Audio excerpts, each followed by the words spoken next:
Gilligan. It's on. It's on.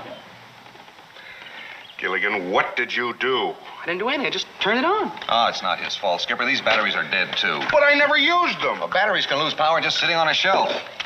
Hey, wait a minute, Skipper. We're in luck. Yeah, bad luck. No, these batteries are rechargeable. Professor, how can we recharge batteries here on the island? We don't even have a credit card. Seawater. I used to do this experiment in my science class. We use seawater instead of battery acid to revitalize old dry cell batteries and produce electricity. Seawater? Well, what are we waiting for? We've got enough seawater to light up every light on Broadway. Here's what we have to do. We need coconut shells, seawater, metal strips, pennies. Now, the pennies are held in the seawater by the hairpins. The wire coming from the pennies leads to the positive pole of the battery. Metal strips on the other side of the coconuts lead to the negative pole of the battery.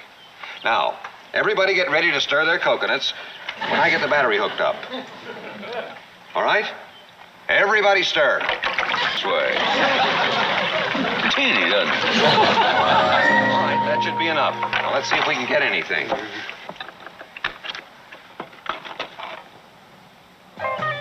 Oh, it worked. Hey! You did it! Ladies and gentlemen, we interrupt this program to bring you a news bulletin. Vandenberg Air Force Base, California, announces that at noon tomorrow it will test a new missile designated Operation Powder Keg. The warhead will be sent down the South Sea Missile Range to an isolated area, approximately 140 degrees latitude and 10 degrees longitude. Well, that's approximately our position here. Well, he said down the South Sea Missile Range to an isolated area, and that would confirm an area away from the shipping lanes, and as far as the authorities know, uninhabited. You mean?